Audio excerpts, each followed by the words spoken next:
Good afternoon, everybody. Thank you so much for joining us for today's speaker series. My name is Stephanie, and I'll be monitoring things here on the back end. Just for reference, if you have a question, you can put your question either in the Q&A at the bottom of the bar or in the chat. We're going to try to keep questions towards the end of the talk, but if there's anything super pressing or technical issues, feel free to pop it in the chat, and I will keep my eye on that.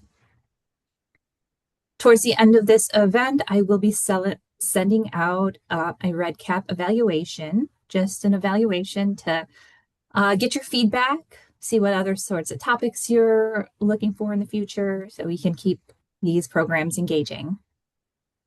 The evaluation will also be sent out in a follow-up email tomorrow, along with information on February's speaker series. So our next speaker series will be February 12th from noon to 1. Dr. Amanda Marr will be presenting The Science of Superaging, what we are learning from the Superaging Research Initiative. And without further ado, it is my pleasure to introduce Dr. Judy Heidebrink.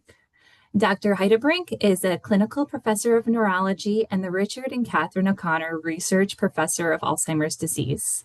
She directs the University of Michigan Cognitive Disorders Clinic, where she evaluates and treats people with cognitive impairment and trains the next generation of dementia specialists.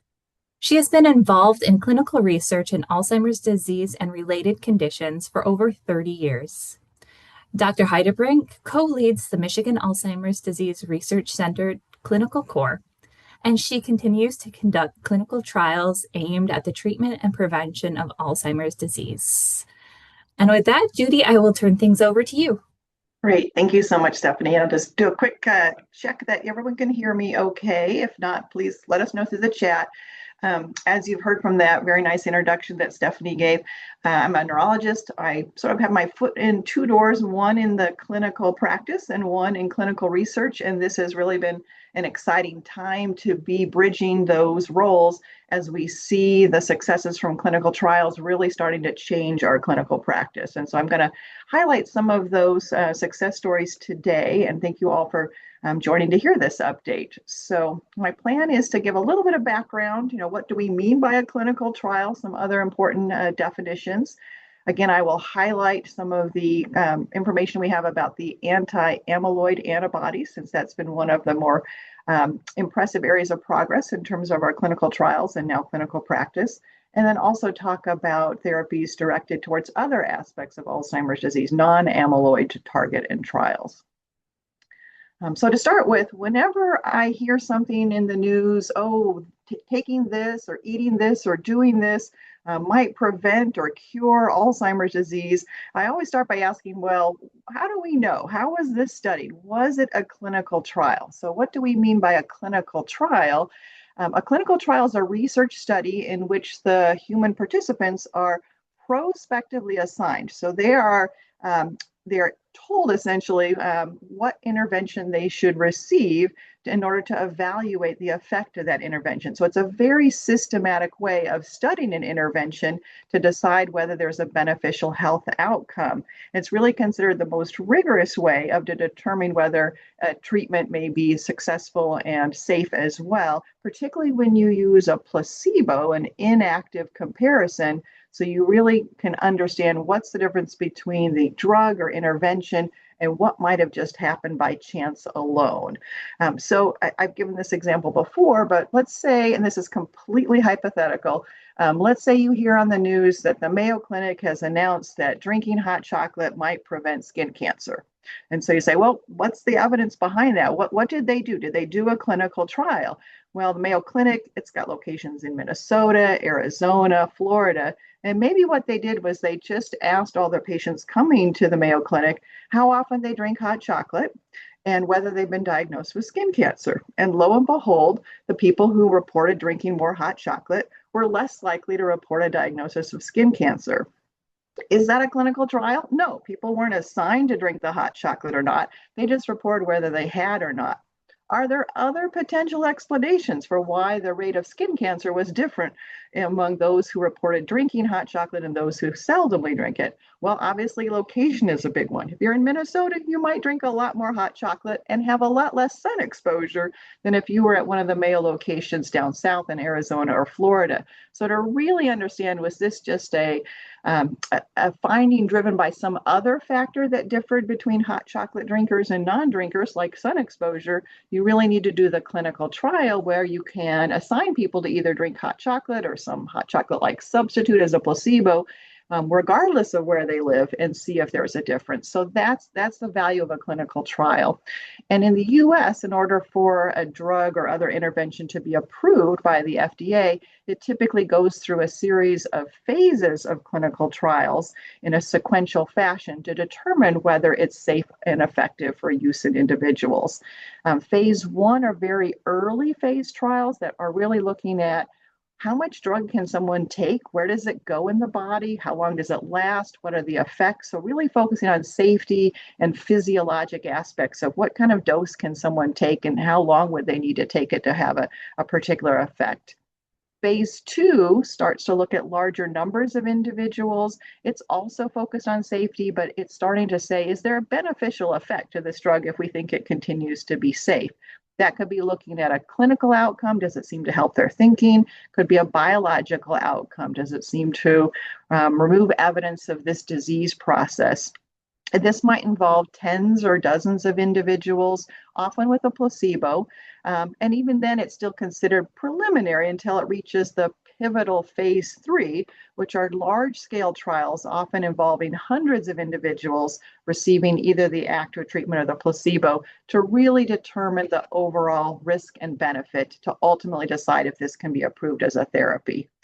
So that's what clinical trials are, and everything I'm going to focus on today, with maybe one exception, is really going to be looking at clinical trial data, not other types of clinical research. The other thing I want to define is dementia versus Alzheimer's disease. The title of my talk is involving Alzheimer's disease, but Alzheimer's disease is not the only cause of dementia. Dementia is really a syndrome. It's a term we use when someone has experienced a decline or loss of their thinking abilities that now starts to interfere with their day-to-day function. There can be many possible causes. Alzheimer's is the most common cause of dementia among older adults, but it's not the only one. Some of the other causes of dementia, some of the leading causes are listed here in this slide, such as vascular, Lewy body, frontotemporal dementia. And even though we like to say it's this disease or that disease, in reality, it can often be combinations of disease too. So mixed dementia etiologies are also quite common. So I'll try to be clear in my talk when we're looking at studies. Are these therapies directed towards Alzheimer's disease specifically as a cause of dementia, or some treatments might be more broadly helpful across different causes of dementia? So I'm going to first talk about the anti-amyloid therapies, and these are specific treatments for Alzheimer's disease because it has, as one of its pathological hallmarks, the abnormal buildup of the protein amyloid in the form of dense accumulated plaques. Initially, you start with sort of smaller fragments of amyloid that can aggregate into larger, denser clumps until you get the amyloid plaques that are one of the defining pathologic features of Alzheimer's disease. And over the years, many drugs have been developed that are antibodies designed to target the aggregated forms of amyloid. And several of them are listed here on this slide. They're not identical because they do sometimes target different stages of that plaque development. The two that are currently in clinical use, donanemab and lecanemab, they both do target the plaque form of amyloid, but lecanemab also targets some of the smaller fragments as well, and that may lead to differences in how long these two therapies are delivered. So what do we know from clinical trials about the anti-amyloid antibodies that are targeting the amyloid buildup Do we know if they can remove the amyloid buildup? Well, for many of the drugs, almost all of them on this slide, the answer is yes, based on early phase studies that look specifically to see, do these drugs have a biological effect in removing amyloid? And this is just one of the early studies, now 10 years old, of a drug called aducanumab, one of the earliest monoclonal antibodies to receive FDA approval. This study looked at PET scans that could measure the amount of amyloid buildup in the brain by using a tracer binding to the amyloid. The higher levels of tracer binding are depicted in the reddish colors. So the left side, the left column are all individuals at the beginning of the study, their individual amyloid scans showing high levels of the red or binding. And these are all individuals with symptoms of Alzheimer's disease. And they received varying doses of aducanumab, essentially monthly for a year, and then had another PET scan at the end. If an individual, such as the top line, received the placebo, you can see the amyloid buildup really is unchanged, whereas those who received the active drug, particularly at the highest dose, at the end of a year had an amyloid scan that would be essentially considered negative. That amyloid's been removed by the drug therapy. Now, we want to treat people. We don't want to treat amyloid scans. So what are the clinical benefits of the amyloid removing therapies? Well, many of the clinical trials, not just of amyloid therapies, but in general in Alzheimer's disease, use an instrument called the Clinical Dementia Rating Scale. Not something we would typically do at a clinic visit. It takes more time than a clinic visit would usually allow, but it's an in-depth interview with the individual experiencing Alzheimer's symptoms and a study partner who knows them well. And it surveys questions about different types of thinking. How's their memory? How is their reasoning? How are they doing out in the community? How are they doing at home? And it also involves some brief testing in these different areas. Tests involve memory, their ability to reason, do certain tasks, for example. And in the end, the clinician rates the individual's performance to denote how much change they seem to be experiencing from a normal level of cognition. So if they're rated a 0 in any of the categories, that means we think there's really been no significant change in that type of thinking or function. If it's a 0.5, it means, yep, there's some consistent change, but maybe they're still functioning independently. So maybe they need more reminder notes to get by. Clearly a difference from how they used to remember things. They might forget details of previous events, but don't forget the events entirely. Probably can still manage independently. So a lot of the 0.5s might correspond not to full-fledged dementia, but towards an earlier level of impairment called mild cognitive impairment. Once you get a rating of 1, that says there's been a more notable change. You might need help now for tasks that involve memory or involve reasoning, or maybe you're not able to do things out in the community the way you were before, but can still do some basic household tasks. So again, each of these abilities is rated, and you can calculate a total score by just simply adding up the boxes. And then you can repeat this assessment periodically to see how someone changes over time. If they're worsening, their score is going to go up because they'll progress from maybe a 0.5 on memory to a 1, or maybe from a 1 to a 2, and so forth. So how do our currently available anti-amyloid therapies do in terms of impacting someone's clinical progression over time? Well, the two drugs that are currently available, lecanemab and donanemab, both show evidence of slowing that progression, that they dampen that increase in the clinical dementia rating score that happens over time. And so these scores are flipped so that as your score goes up, meaning your function is declining, your dot on the graph goes lower as it goes to the right. So these are studies, these are pivotal phase 3 trials with hundreds of individuals either receiving the active drug or the placebo, and just plotting out how their CDR scores changed at set intervals over the trial. And at the end of the trial, you can see, unfortunately, both groups did experience a decline, whether you receive the active treatment or the placebo, but there's a difference. Those slopes aren't identical. They're not overlapping. There's a slower rate of decline in the individuals who receive the active drug compared to the placebo. And that numerically was somewhere around the 30% range. So that at the end of the study, the folks receiving the active drug were kind of behaving the way the placebo group was, maybe 5 or 6 months earlier. So you've slowed the disease down by those extra number of months that you're able to function at a higher level, which is great. I mean, we're impacting the underlying disease. We're helping to preserve people at a higher level of function. Is there a downside to these therapies? Well, the anti-amyloid therapies do have known side effects. Two principal ones are when you receive the drug itself. These are intravenous drugs, at least to begin with. Sometimes people just don't feel well when they receive that first infusion or first couple infusions. Kind of feel like you might have the flu with body aches, headaches, fever, chills, things like that, either right at the time of the infusion or in the next several hours. Typically, it's the very first infusion, or with donanemab, sometimes it could be the first few, because with donanemab, the dose is increased over the first 4 infusions. Lecanemab starts at the maximum dose all at once. So the likelihood of having an infusion reaction, the timing can be a little different between the two. And typically, if people do experience these side effects, they can be managed with simple over-the-counter type medications. So it's rare to have any type of life-threatening allergic type reaction to these medications. What about the other side effect? The other one goes by the term amyloid-related imaging abnormalities, which is a mouthful. We typically abbreviate it as ARIA. What does ARIA mean? Well, ARIA is a phenomenon that has to do with where the amyloid is building up in the brain, most likely.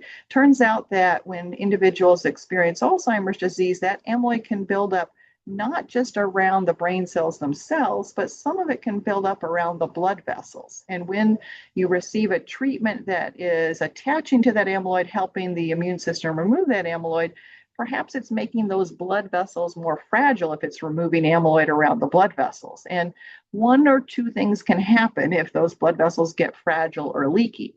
Fluid can leak into the brain in the form of swelling or edema, that's known as ARIA-E, or blood can leak out of the brain in terms of bleeding, that's known as ARIA-H for hemorrhage. Fortunately, if either of these occurs, it's typically silent, meaning we can pick it up on a scan, an MRI scan that looks for any evidence of swelling or bleeding.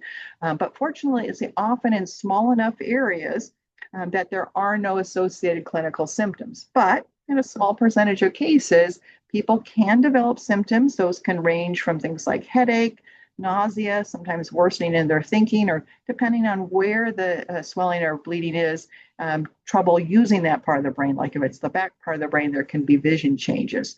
So with these treatments, everyone needs to have a baseline MRI to make sure there aren't already concerns about some of these changes.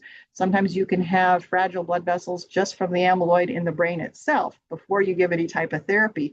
And if you see enough of those changes, it really wouldn't be safe to proceed.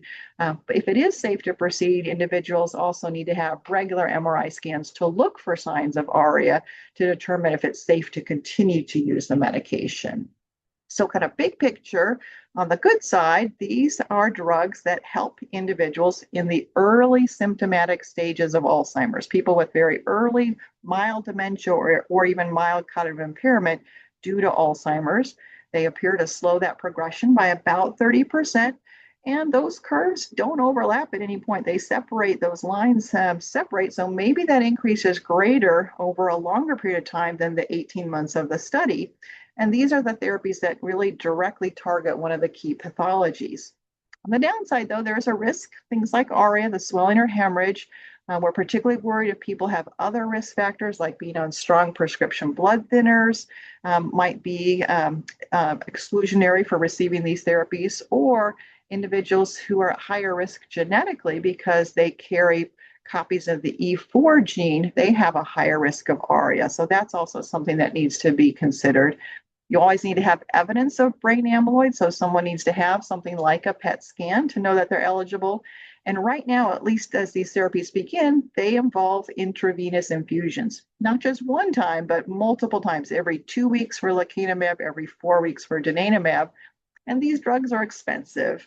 And we're not exactly sure how long they should be used. In the clinical trials, lecanemab gets continued even after the 18 months were done. They allowed people to stay on, or if they had been receiving the placebo before, they could switch to the active drug. In donanemab trial, because donanemab really only targets the plaques, not the smaller fragments, if a repeat PET scan clearly showed the plaques were gone, then the therapy was discontinued. And for some folks, that happened even before 18 months, and yet they still continue to have the same benefit, having received enough donanemab to remove the plaques, not needing to receive it again. So that's what we've known in the past. What more recent data do we have about these drugs from clinical trials? Well, very recently, both drugs reported the experience of individuals who were in the studies early on. So the first third of this slide to the left reflects the 18-month data, comparing those on the active drug, and the placebo group is in this sort of dark navy line that ends, because that's when the trial ended at 18 months. But individuals receiving the active drug were able to continue on the drug. We no longer have a placebo group to compare them to.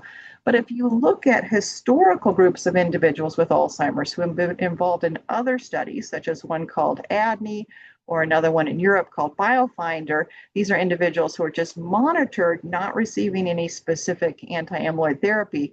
If you plot the progression of individuals at similar stages, it really very much matches the placebo group. And if you continue to show how those individuals change without any treatment, comparing that to those who remain on lecanemab, it looks like the benefit is growing over time. So there's a larger difference in the CDR scores over time, and you're gaining more months of a higher level of independence.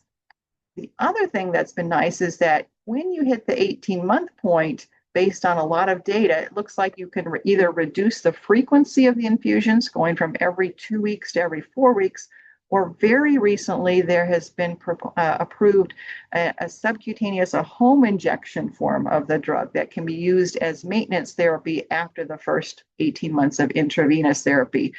So this is something that's just coming to existence. We're learning how to make it available to our patients. The company that makes the drug has also applied to the FDA for the possibility that even from the get-go, you can start with the at-home subcutaneous injection. So we'll have to stay tuned to see if this might be an option, because that obviously will significantly increase the feasibility of delivering this type of therapy. How about for donanemab? What do we know about its long-term benefits? Well, its phase 3 study started a little bit later, so we don't have quite as much long-term data, but they did a very similar analysis looking at the individuals who received the active treatment through the end of the placebo-controlled trial, and then were continued to be followed. Again, they might not actually be receiving donanemab anymore because they may have already had plaque clearance. How do they compare to some of these other historical control groups? Once again, it looks like the benefit is increasing over time, a greater difference in their CDR scores and a greater period of a higher level of a function. So we do think that these therapies are likely to have increasing benefits over time, that extra 6 months that you get from the initial treatment is not the full value of the treatment. But again, these drugs do have side effects. Is there any way we can make them even better? Well, what might be the next generation monoclonal antibody is one called trontinemab. And it has a unique property that it is actually a form of a previously used antibody called gantenerumab, but this one has been attached to something called a transferrin receptor. Well, why did they do that? Well, it turns out that our brain is pretty well protected from things that are just circulating in the bloodstream. There's something called the blood-brain barrier. So things in our blood just don't easily get into the brain. And in fact, for donanemab and lecanemab, only a small fraction of what people receive intravenously actually gets into the brain. And so is there a way to make the drug more effective and perhaps safer by attaching it to a molecule that is able to cross that blood-brain barrier, kind of cross across the cellular membrane, so you don't have to use as high of a dose? And it may also allow more even distribution of the antibody, so potentially less of an effect on the blood vessels and more of an effect on the plaque around the nerve cells themselves. So that's the idea behind it, as a potentially safer and more effective way of delivering a monoclonal antibody. Trontinemab is in earlier phase trials. There's some data that came out from its phase 3 trials in the past year, looking at different doses. The highest dose that was used was 3.6 milligrams per kilogram In comparison, lecanemab uses 10 milligrams per kilogram, and donanemab has a fixed dose at the maximum of 1,400 milligrams, so maybe as much as 20 milligrams per kilogram. So right away you can see we're using smaller doses. But if you look at PET scans done in individuals receiving up to 6 months of therapy, the dotted line shows when a PET scan is considered to be negative. These PET scans were transitioning from positive to negative, not within 12 to 18 months, but within 6 months or less. So very rapid plaque clearance with this approach.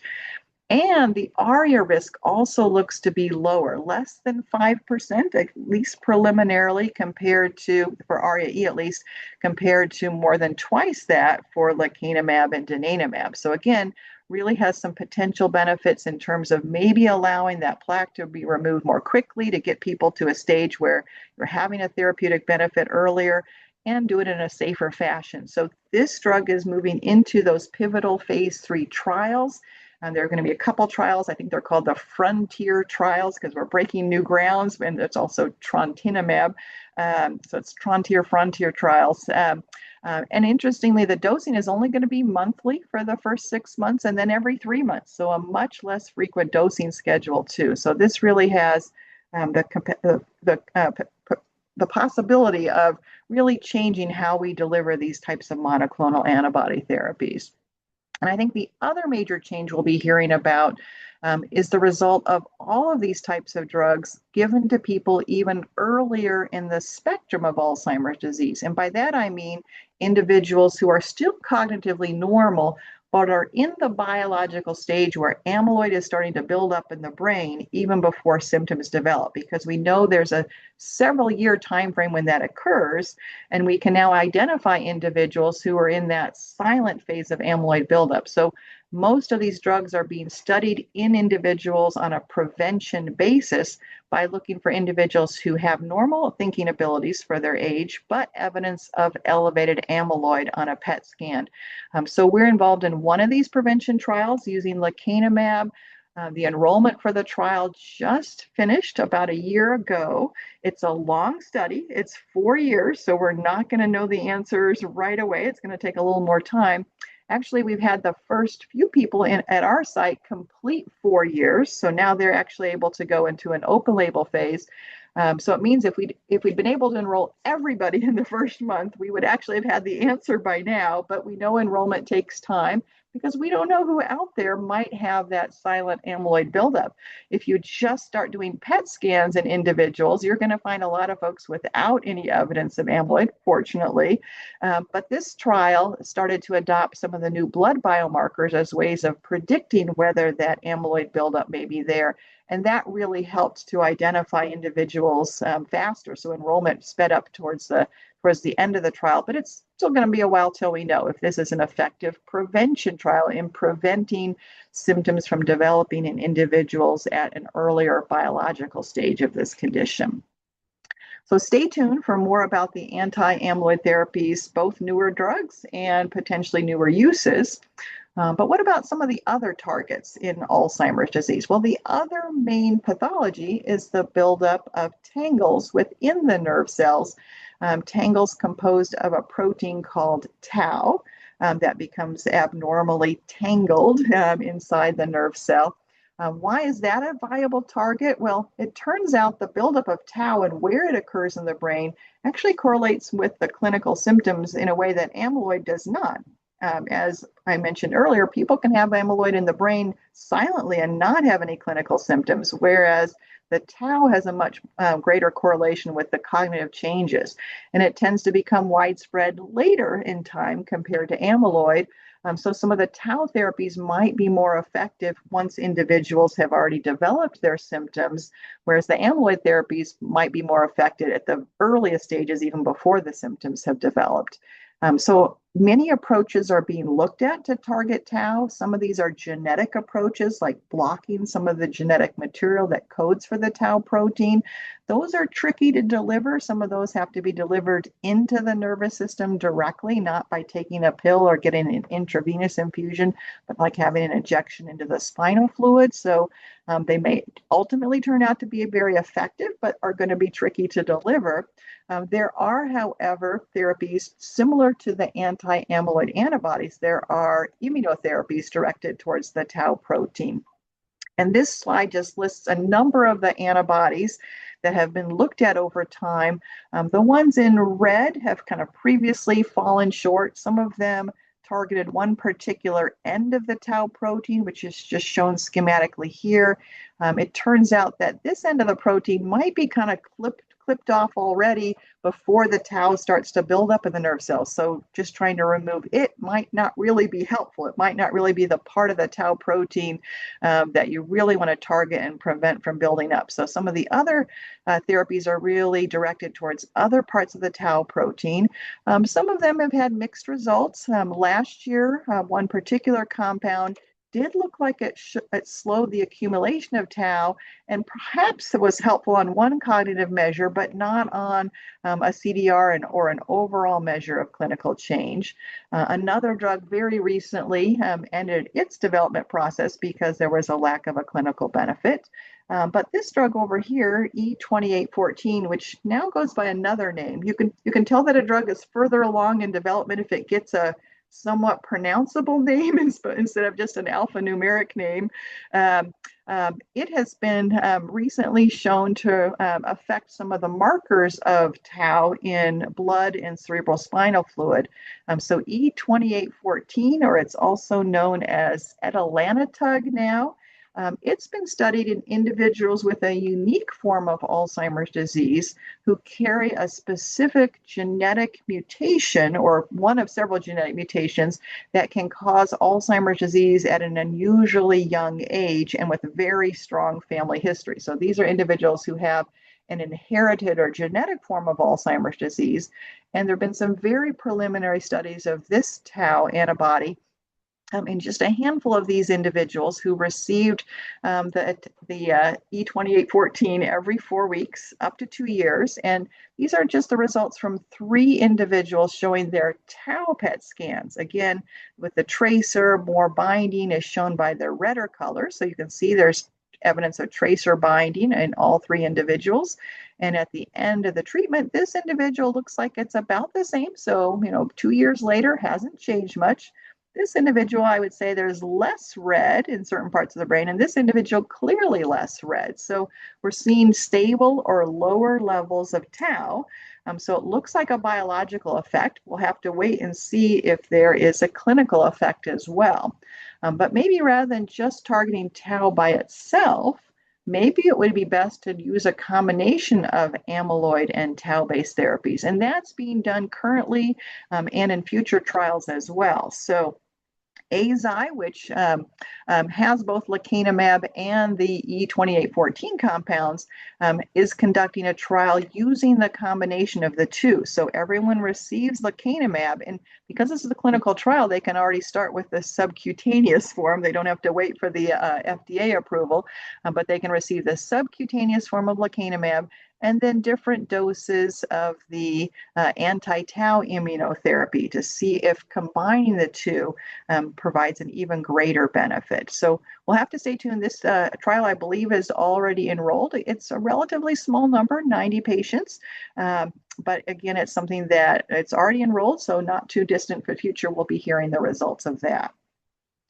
Here at the University of Michigan, we're excited about the opportunity to participate in an upcoming trial called the Alzheimer's Tau Platform Trial, or ATP trial.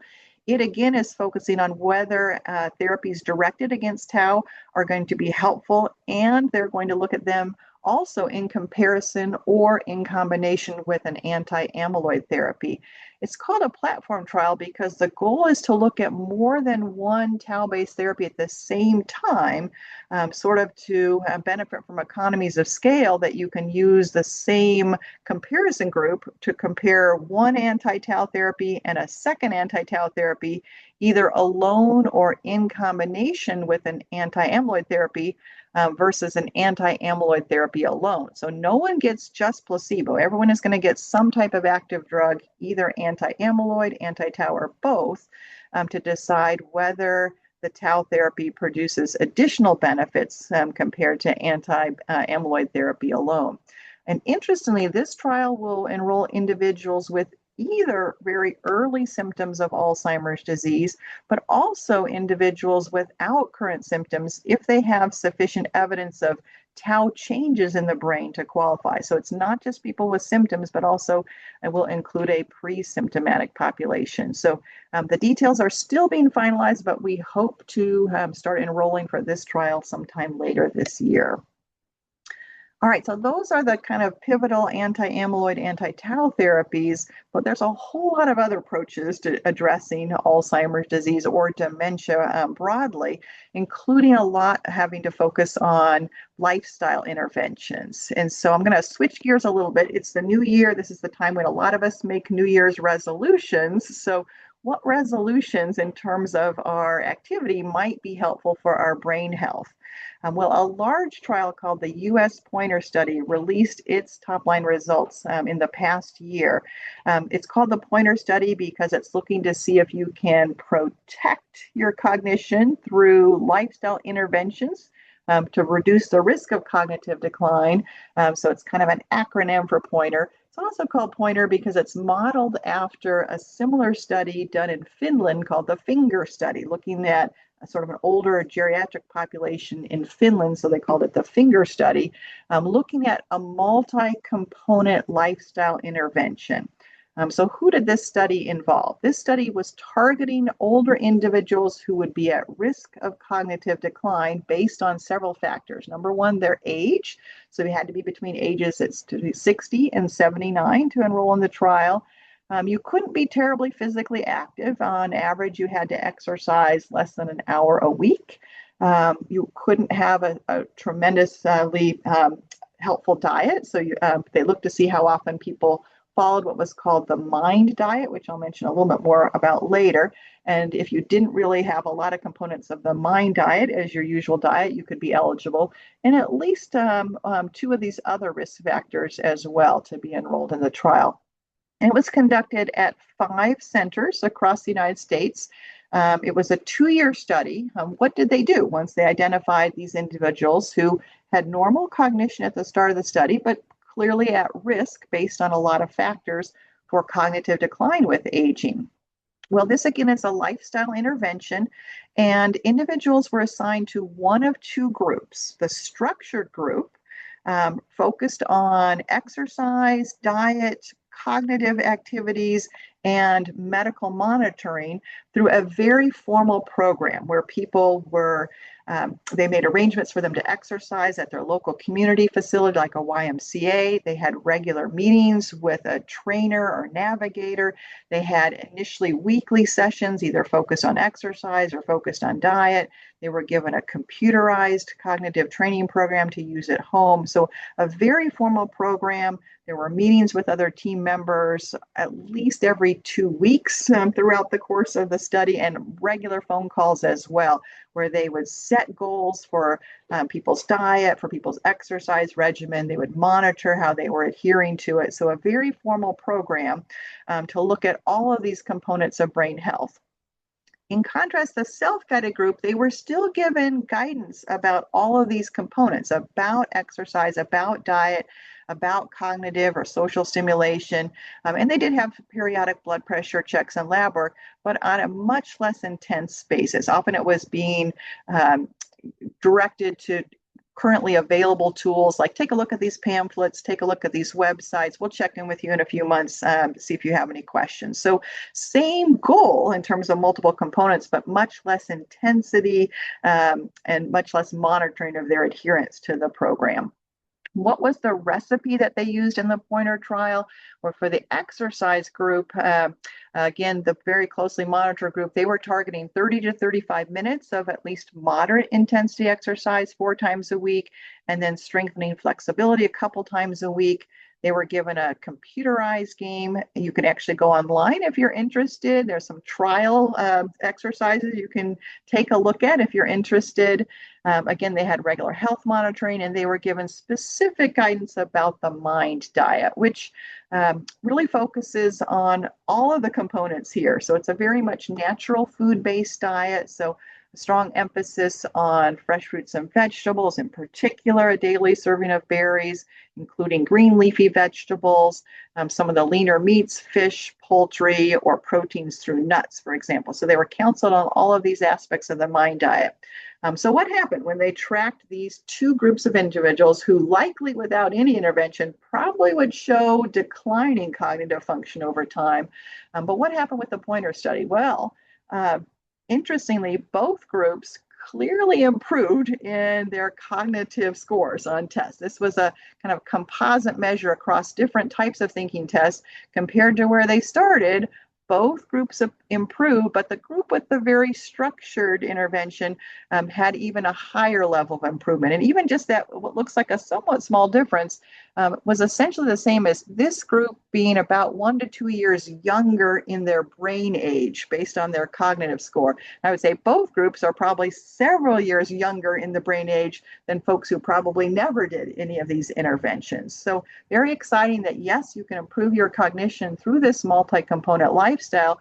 Even just with some self-guidance, there's benefit, but more so if there's more rigorous monitoring and adherence. But it's a lot. That was a very structured component.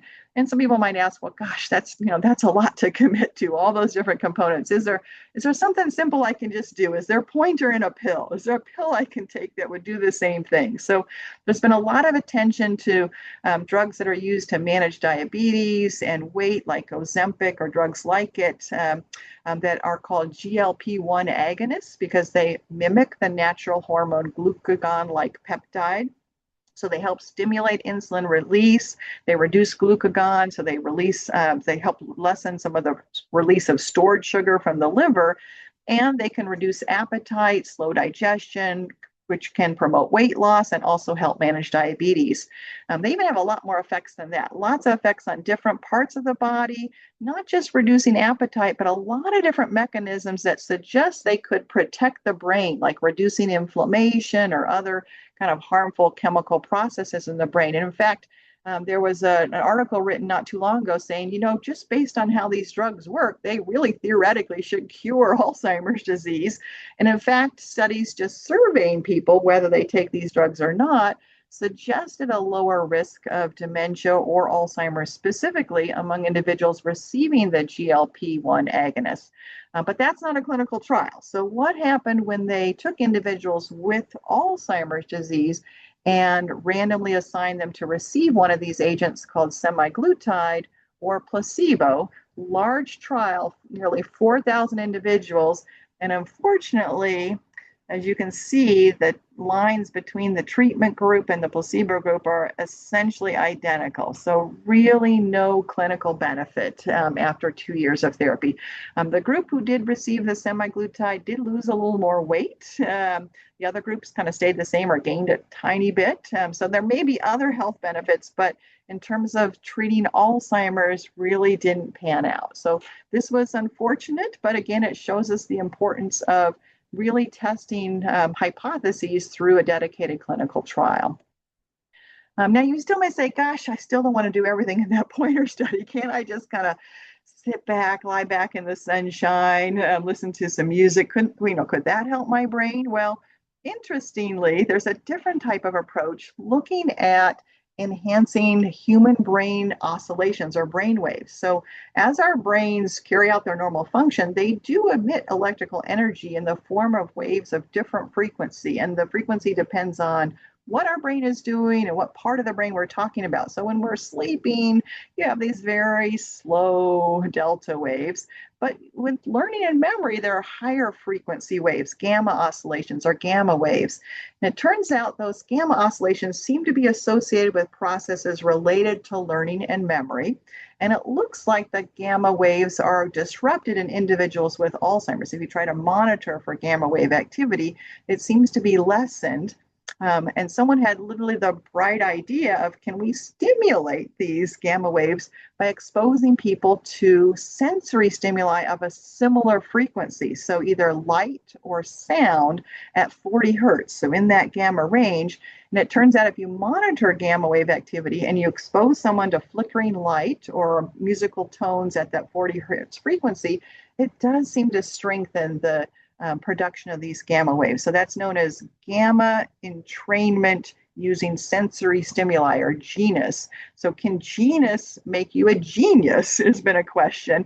They did some interesting studies in mice, exposing them to 40 hertz light or sound. These were mice who were felt to develop Alzheimer's changes based on, these were, engineered mice to develop those Alzheimer's changes, and the light and sound therapy, at least in some of the experiments, did suggest a benefit. It wasn't reliably reproduced.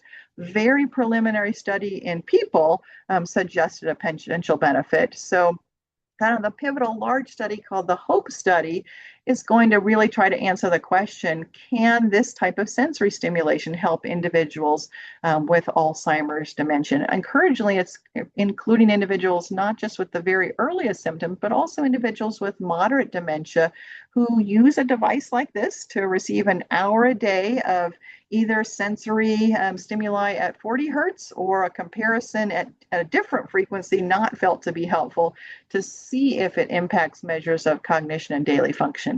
And we should hear the results of this probably sometime later this year. So stay tuned. And then the final area I'll talk about, I will admit this is not a clinical trial, but it's gotten a lot of attention lately, and that's whether vaccinations might be helpful in lessening the risk of Alzheimer's disease specifically, or dementia more generally. And there was a very recent review published looking at multiple vaccine studies that encompass more than 1 million people receiving different vaccines, vaccines that they received later in life at an average age of 74, and they were followed over time for on average 6 years, and just tracked to see, did they report a diagnosis of Alzheimer's specifically or dementia more broadly based on whether or not they received the particular vaccine or not. And several of them suggested a markedly lower risk, like about a half risk of developing Alzheimer's in people receiving the zoster or shingles vaccine, and some also impressive reductions with some of the other vaccines as well. But again, not a clinical trial. You can imagine that people who choose to receive these vaccines may have very different risk behaviors, other things that could potentially be driving that benefit rather than the vaccine itself. So hard to make any firm conclusions, although it's certainly interesting. But one set of researchers from Stanford took a very interesting approach to try to replicate a clinical trial by looking at vaccine data. And they looked at locations where there was a national decision to deliver the shingles or zoster vaccine to individuals based on their birth date. And so this took place in a province in Canada, in Wales, and in Australia. So they looked at different locations where there was basically a national or regional policy to offer people the shingles vaccine at a certain age, but not to individuals if they were even 1 or 2 days older than that cutoff. And so you could compare people a week younger or a week older in terms of whether they were eligible to receive the shingles vaccine. And so you wouldn't imagine people just by being 1 week difference in their age to have a lot of differences in their risk factors for Alzheimer's disease or dementia. They simply compared, were you eligible or not? So it wasn't biased by whether people choosing to get the vaccine had other health promoting behaviors. And so simply looking at that as a cutoff, were you eligible for the vaccine or not? those who were eligible had a lower likelihood in the subsequent time of developing either mild cognitive impairment or dementia, or if they already had dementia, a lower rate of death reported due to dementia. So potentially helpful sort of across the spectrum. Again, caveat, not a clinical trial. And you might say, well, gosh, I'm not sure I'd want to do a clinical trial because I don't want to randomize people to a placebo when these vaccines have a lot of other benefits. But there's been some talk of using a vaccine that's no longer in use in most places, a vaccine against tuberculosis, because other public health measures have essentially been used to control tuberculosis. So that could be studied in a randomized, controlled fashion to deliver to individuals to see if the vaccine itself has some immunologic or what they call inflammatory, anti-aging, anti-inflammatory properties that might reduce the future risk of Alzheimer's or dementia. So very interesting. Again, not a clinical trial yet, but potentially forms the hypothesis for one in the future. All right, I'm just going to finish by just mentioning where we are at the University of Michigan with some of these drug studies. Again, I mentioned the prevention trial using lecanemab is fully enrolled. We're still in the follow-up period of that. We've got a couple trials looking at treatments for individuals with Alzheimer's disease symptomatically. One is fully enrolled. The other is still recruiting. It's looking at whether a thiamine-related drug called benfotiamine might be helpful. And then also in the future, hopefully near future, enrolling individuals either at risk or with early symptoms for the combined anti-amyloid, anti-tau platform trial.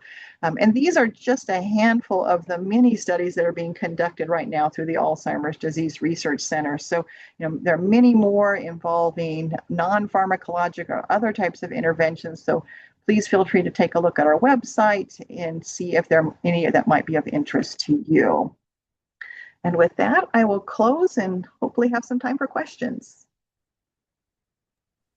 Yeah, we certainly have time for a few questions, so please put them in the Q&A or the chat, and I will relay those to Judy.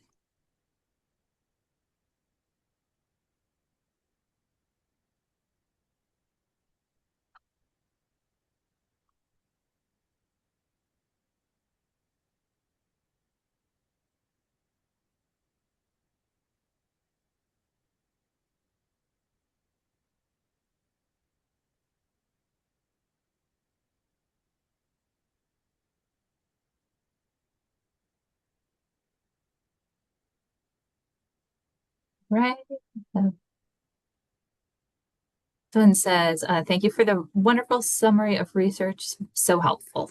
Yeah, that was a lot of really great information. It's always exciting to see all of the different changes and year after year. Just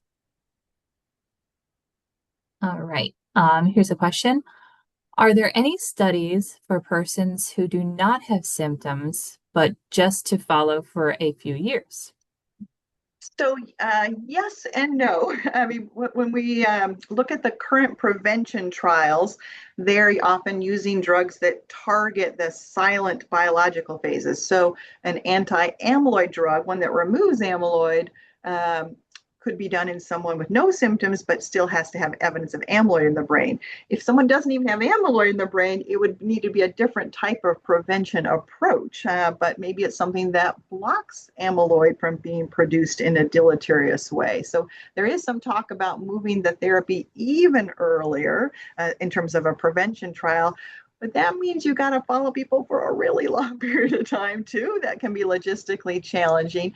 Some people just want to know, how is my brain doing over time? And are there changes that might indicate I am experiencing an early biological process or that might make me eligible for a trial? There are online brain health registries that you can join. One is simply called Brain Health Registry. Brainhealthregistry.org is one. I think the minimum minimum age for that is down around either 18 or 20 something. There's another one called the Alzheimer's Prevention Trial Web Study, so aptwebstudy.org. I think it has a minimum age in the 50s, around 50. But these are both online registries you can join, share some limited information about yourself, and get regular cognitive testing online to be able to track and get feedback about how you're doing, and also to be notified about whether you might be eligible for one of these current or future trials. So you could consider either or both of those registries. All right. I have another one here. This one says, thank you so much. What a great overview. Are there any speculations why Evoke and Evoke Plus weren't as successful as predicted? Um, yes, some people wonder, did it really get into the brain? Was it just something, we don't have a way of, unlike an amyloid scan, you can't say, did the drug do something in the brain? So we don't have as much evidence about that. Maybe it's still going to have other general health benefits. Maybe that weight loss that was greater might translate into cardiovascular benefits. But it's harder to know because you can't really directly measure. So was it enough? Was the dose enough? Was the duration enough? Or is it just simply, this is just not a feasible approach? So we don't know exactly, but those are some of the possibilities. All right. This one says, so many great trials were discussed. Is there an upcoming trial that you are most excited about and that seems most promising to you? I'm going to be admittedly biased, but I think the Alzheimer's Tau platform trial, where we're again kind of expanding the spectrum between pre-symptomatic and very early symptomatic and combining different types of therapies, I think that's really exciting. All right. This one says, in his book, Altered Mind, Daniel Goleman mentions high level of gamma waves in Tibetan monks during meditation. Is meditation that good? That's a great question. I mean, you're right. There has been at least some preliminary study looking at ways that might enhance those gamma waves, and meditation might be in that category. I'm not aware of it being systematically studied the way the genus stimulation is being studied, but that would be an interesting trial. This one says, if not in a clinical trial, how do you decide which anti-amyloid do you recommend if I fit the criteria for treatment? Yeah, so as I mentioned, both lecanemab and donanemab are currently available. So, any decision about someone who might be eligible, should I get the currently available therapies or should I be in a clinical trial? That's an individual decision. The clinical trial might have a placebo group, so you may be giving up the chance of a therapy for that period of time. So that's important to consider. Or maybe you're saying the current drugs aren't right for me. I have 2 copies of the E4 gene. I feel I'm too high at risk, but I would be interested in being this trial to see if this is a safer therapy. So again, that's one decision point, current therapy versus clinical trial. Sometimes you don't have to choose, like things like the benfotiamine that are studying a completely different type of treatment. They will allow people to be on the monoclonal antibodies once they're at least 6 months into their treatment, when the risks of some of those side effects are then much lower. So sometimes it's not an either or. If you're not thinking clinical trial at all and you're just deciding clinically which monoclonal antibody should I receive, that's really an individual discussion with your treating clinician. Again, they're very similar drugs. Their benefit looks similar, but there are a lot of logistical differences in terms of the frequency of the infusions, how many infusions people receive, whether they continue on after 18 months or not, and different rates of the ARIA, particularly the ARIA edema, the swelling side effects. So it's a bit of a balancing act. Things could also change when the at-home subcutaneous form of lecanemab, if it's available right from the get-go, that may also change people's decisions. So lots of things to be considered, really kind of a mutual decision with your provider. All right. This one says, what about studies related to those who have family members that have been previously diagnosed? Yeah, so a lot of times, for particularly for these prevention trials, where you don't know who is experiencing early biological changes of Alzheimer's disease, who has that silent amyloid buildup. Sometimes to even be screened or considered for it, you either have to be at a higher age where your risk might be higher, or if you're younger, have an immediate family member who's had a diagnosis of Alzheimer's, because again, genetically, that would increase your risk too. So sometimes that increases your eligibility for being in the trial because of that family history.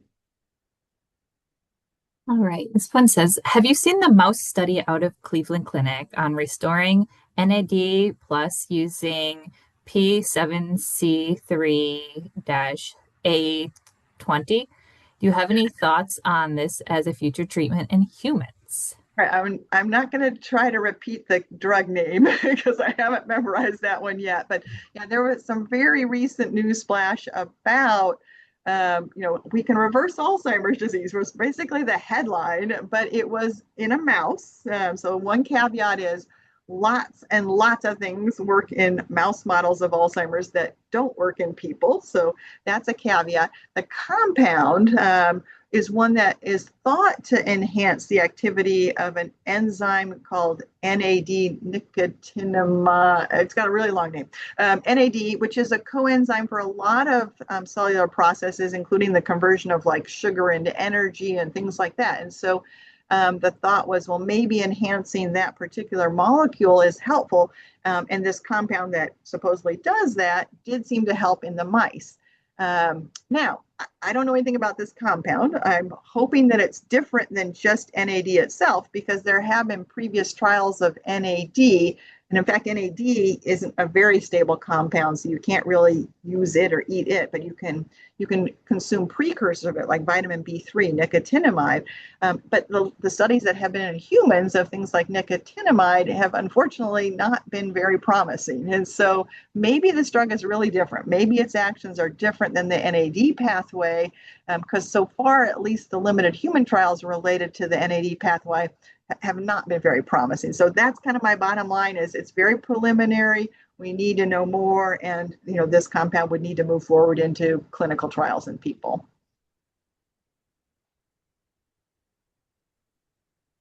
All right. Well, thank you so much for your time today, Judy. That was an excellent talk. I did post the REDCap survey for the evaluation into the chat. I will also send it out in a follow-up email tomorrow as well.